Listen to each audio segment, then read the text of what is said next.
नमस्कार and welcome you world affairs में हूं प्रशांत धवन। नाउ रिसेंटली एक बहुत ही इंपॉर्टेंट जियोपॉलिटिकल डेवलपमेंट हुई है जिसका इतिहास जानना आपके लिए बहुत ही इंपॉर्टेंट है। तभी आप पूरे साउथ एशिया की जो पॉलिटिक्स है, न्यूक्लियर वेपन्स को लेकर जो पॉलिटिक्स है, प्रॉपरली समझ पाओगे। आपने देखा होगा यूएसए ने हाल ही में पाकिस्तान को शांत करने के लिए ये कहा है कि हमको कॉन्फिडेंस है कि आपके न्यूक्लियर वेपन्स बिल्कुल सिक्योर हैं। यहां पर आप देख पाएंगे, एक और आपको आर्टिकल दिखेगा, US confident in Pakistan nuclear assets are secure. अब ये जो बात बोली है ना कि हमें यकीन है कि पाकिस्तान के न्यूक्लियर वेपन्स सेफ हैं, ये इसलिए बोलनी पड़ी यूएसए के सेक्रेटरी ऑफ स्टेट के रिप्रेजेंटेटिव को, क्योंकि रिसेंटली जो बाइडन ने एक पब्लिक गैदरिंग के दौरान ये कह दिया था कि पाकिस्तान दुनिया के सबसे खतरनाक देशों में से एक है। उसके अलावा इन्होंने हिंट ये भी दिया कि पाकिस्तान के न्यूक्लियर वेपन्स सुरक्षित हाथों में नहीं है। उसके बाद हमने देखा कि पाकिस्तान में शहबाज शरीफ, इमरान खान, इनके आर्मी जनरल्स, सब लोग एक सुर में ये बात बोले कि यूएस यहाँ पर गलत काम कर रहा है, यूएस गलत तरीके से पाकिस्तान की इमेज खराब कर रहा है। इनके हिसाब से, पाकिस्तान के लोगों के हिसाब से, इनके न्यूक्लियर वेपन्स 100% सेफ है। नाउ आप एक बात नोटिस करिए, यूएसए ने जो क्लैरिफिकेशन दी है ना, उसमें ये नहीं बोला कि Pakistan is a safe country. जो वो बात बोली थी Pakistan is one of the most dangerous countries in the world, उस पर यूएसए ने कुछ सफाई नहीं दी।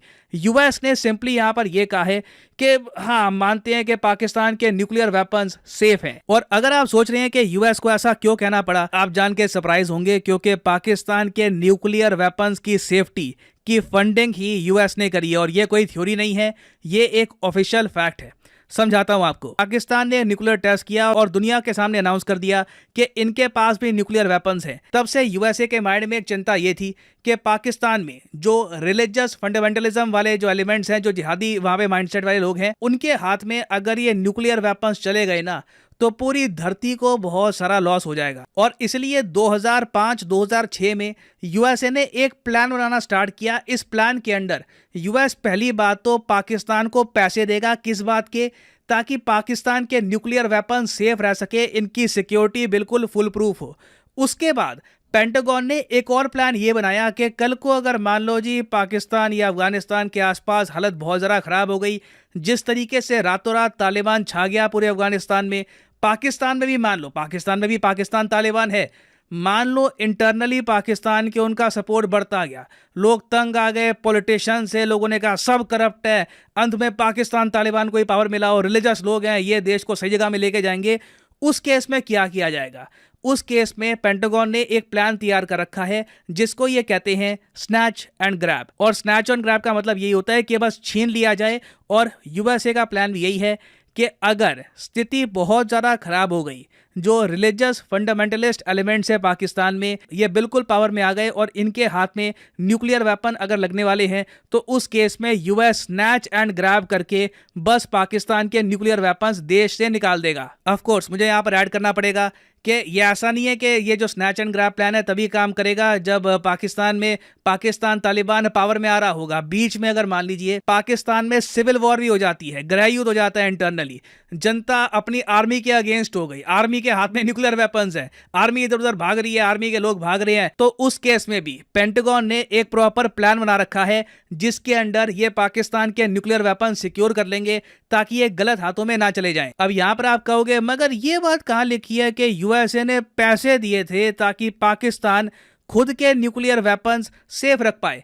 देखिए आपके सामने ये आर्टिकल है 2007 का, द यूएस एडमिनिस्ट्रेशन, अगेन ये कोई ओपिनियन नहीं है, ये ऐसा नहीं है कि कोई आदमी कह रहा है मेरे हिसाब से ऐसा हो सकता है, दीज आर फैक्ट्स, ये हुआ है। यूएसए ने ये स्पेंडिंग दिखाई है अपने अकाउंट्स में। यूएसए ने 2007 तक करीब $100 मिलियन खर्च दिए थे पाकिस्तान को सिक्योरिटी प्रोवाइड करने के लिए, इनके न्यूक्लियर प्रोग्राम के लिए। अब 2007 से लेकर 2022 आ चुका है, उसके बाद कितनी फंडिंग दी गई है ये सीक्रेट रखी गई है, बात किसी को पता नहीं है, मगर मैं अज्यूम कर रहा हूँ डेफिनेटली 100-150 मिलियन डॉलर यूएसए ने और दिए होंगे पाकिस्तान को ताकि पाकिस्तान कॉन्स्टेंटली अपने न्यूक्लियर वेपन सेफ रख पाए। अब यहाँ पे आप कहोगे वेट, न्यूक्लियर वॉरहेड ये सेफ कैसे रखे जाते हैं? तो देखिए यहाँ पे पाकिस्तान बहुत से तरीके इस्तेमाल करता है। पहली बात तो क्या है कि पाकिस्तान की मिलिट्री ने बहुत सारी साइट्स बना रखी है पाकिस्तान में जहां पर ये पाकिस्तान के न्यूक्लियर वॉरहेड रखते हैं और ये न्यूक्लियर वॉरहेड लगातार चेंज होते रहते हैं। इस पर काफ़ी बार क्या होता है, मान के चल लीजिए कि पाकिस्तान की आर्मी की 10 साइट्स हैं पाकिस्तान में जहां पर ये वॉरहेड है, तो इन 10 साइट्स में से 5 ऐसी साइट होंगी जहां पर नकली न्यूक्लियर वॉरहेड होंगे, 5 ऐसी होंगी जहां पर असली न्यूक्लियर वॉरहेड होंगे। जी हाँ, और कॉन्स्टेंटली इनको मूव किया जाता है। इनकी मूवमेंट की सारी डिटेल्स पाकिस्तान के आर्मी के चीफ के पास जाती है ताकि इस बात को इंश्योर किया जाए कि बीच में कोई करप्शन तो नहीं, खैर मान लीजिए कोई पाकिस्तान की आर्मी में कोई जनरल है, वो रिलीजियसली बहुत ज़्यादा एक फंडामेंटलिस्ट सोच का हो चुका है और किसी ने उसको इतना इन्फ्लुएंस कर लिया कि आप जी देखिए वॉर लड़नी है रिलीजन के लिए, होली वॉर लड़नी है, तो आप जो ये न्यूक्लियर वॉरहेड है ना, एक चुपचाप ये तालिबान के हवाले कर दो। इस केस को भी अवॉइड करने के लिए पाकिस्तान की मिलिट्री ने बहुत से यहाँ पर मेजर्स रखे हैं। कॉन्स्टेंटली सैटेलाइट्स का यूज किया जाता है, निगरानी रखी जाती है ताकि कभी भी पाकिस्तान के न्यूक्लियर वेपन गलत हाथों में ना पहुंच जाए। और यूएस इस मामले में पाकिस्तान की बहुत हेल्प करता है। कई रिपोर्ट्स ये भी क्लेम करती है कि रेगुलर बेसिस पर सीआईए के जो एजेंट्स हैं ये भी जाते हैं इन साइट्स पर और इंश्योर करते हैं कि पाकिस्तान के न्यूक्लियर वेपन्स लगातार रोटेट किए जा रहे हैं। हालांकि यूएसए में एक सेगमेंट ये भी है जो मानता है कि ये सब करने के बावजूद भी क्या पाकिस्तान के न्यूक्लियर वेपन्स 100% सेफ है या नहीं। मगर प्रॉब्लम यही है कि पाकिस्तान जैसे कंट्री में आप 100% सेफ कुछ कह नहीं सकते। कभी भी एक छोटा सा लूपहोल हो सकता है और उसकी वजह से बड़ी तबाही हो सकती है। बट जब ये रिपोर्ट्स इनिशियली आई कि यूएस खुद ध्यान रख रहा है पाकिस्तान के न्यूक्लियर वेपन्स का, उस वक्त इंडिया के जो उस वक्त के नेशनल सिक्योरिटी एडवाइजर हैं, जो पोस्ट आज के समय संभाल रहे हैं, डोभाल साहब उस वक्त संभालते थे एम.के. नारायणन साहब, इनको भी यूएसए ने एविडेंस दिखाया कि देखो ये पाकिस्तान के न्यूक्लियर वेपन्स हैं, हम भी इन्वेस्टेड है, हम इनको पैसे दे रहे हैं, हम इंश्योर कर रहे हैं कि इनके न्यूक्लियर वेपन्स गलत हाथों में ना जाए। और फिर इंडिया ने भी स्टेटमेंट दी कि हाँ हमारे हिसाब से पाकिस्तान के न्यूक्लियर वेपन सेफ हैं। मगर जो बाइडन जो बहुत लंबे समय से यूएसए में पावर में रहे हैं, चाहे वाइस प्रेसिडेंट के रूप में या प्रेसिडेंट के रूप में, इन्हें इन्स एंड आउट्स पता है। ये बात बाइडन अच्छे से समझते हैं। और इंटरेस्टिंगली जब ये वाइस प्रेसिडेंट थे यूएसए के, तभी यूएसए ने मिलियंस ऑफ डॉलर्स दिए थे पाकिस्तान को इनके न्यूक्लियर वेपन सेफ रखने के लिए। तो कहीं ना कहीं देखो जो बाइडन को एक डर तो हमेशा रहा होगा कि जो मैंने पैसे दिए हैं इनको, जो भी हम करने की कोशिश कर रहे हैं, क्या ये 100% फुल प्रूफ है या नहीं। और यही बात जब ये मेंशन कर रहे थे तो इनकी जुबान से निकल गया कि देखिए वहां पर न्यूक्लियर वेपन्स तो है मगर कोई कोहेरेंट स्ट्रक्चर नहीं है, कल को प्रॉब्लम आ सकती है। अब ये बात इन्होंने कर दी कैजुअली, मगर ऑफिशियली आप अगर देखो, ऑफिशियली यूएस कभी नहीं कहेगा कि पाकिस्तान के न्यूक्लियर वॉरहेड खतरे में है, क्योंकि यूएस खुद इसकी सिक्योरिटी फंड करता है और इंश्योर कर रहा है कि पाकिस्तान के न्यूक्लियर वेपन सेफ रहे। अगर कल को मान लो कि पाकिस्तान के न्यूक्लियर वेपन्स जेन्युइनली खतरे में होंगे, ये चुपचाप वॉरहेड निकाल देंगे पाकिस्तान से, जितने भी निकाल पाए निकाल देंगे। पाकिस्तान की जो यूरेनियम एनरिचमेंट फैसिलिटी है इसको डिस्ट्रॉय कर दिया जाएगा और कोशिश की जाएगी कि डैमेज हम कंट्रोल कर पाएं। मगर इंडिया को आज के समय ये क्वेश्चन जेन्युइनली पूछना चाहिए कि क्या यूएस सही में बिलीव करता है कि पाकिस्तान के न्यूक्लियर वेपन सेफ है, या फिर ये बस अपनी पॉलिसी को, पुरानी पॉलिसी को रिपीट कर रही है कि हम इनको पैसा देते हैं, हम इनकी हेल्प कर रहे हैं, तो इसलिए बाय डिफॉल्ट पाकिस्तान के न्यूक्लियर वेपन सेफ है। मेरे हिसाब से अब टाइम आ चुका है कि अब इंडिया पाकिस्तान के न्यूक्लियर वेपन्स की सेफ्टी का जो इशू है ये यूएन में और जगह भी रेस करे।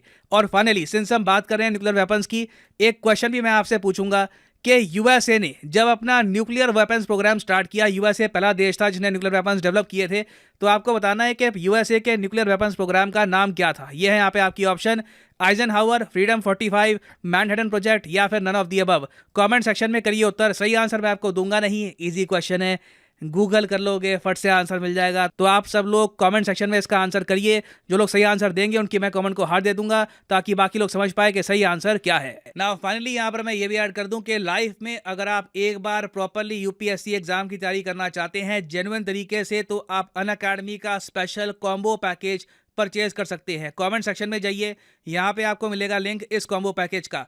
नाउ इस कॉम्बो पैकेज की खास बात यह है कि आपको यहाँ पर प्रीलिम्स, मेंस और ऑप्शनल तीनों की तैयारी करने का मौका मिलता है इन अ सिंगल परचेज। ये सारे जो आप कोर्सेज हैं अलग अलग परचेज करोगे तो 10 to 15,000 रुपीज आपको एक्स्ट्रा पे करने होंगे। तो कॉम्बो में वैसे ही आपकी सेविंग होती है। तो अगर मान लीजिए अभी आपका प्लान है कि आप 2-3 साल में आराम से यूपीएससी के एग्जाम का एक प्रॉपर अटेम्प्ट देंगे, तो जो 36 महीने का कोर्स है ये आप कर सकते हैं परचेज। मगर जो प्राइसेस यहाँ पर लिखे हैं कभी भी पे मत कर देना। सिंपली यहाँ पर कोड यूज करो PD10 और प्राइसेस गिरना स्टार्ट हो जाएंगे। The prices will start falling. सिर्फ 3,000 रुपए में यूपीएससी ऑप्शनल, प्रीलिम्स, मेंस तीनों की तैयारी आप कर सकते हैं with Unacademy. So use the code PD10 and save money. So इसी नोट के साथ ये है वीडियो का अंत। Thank you for listening and as always God bless you all.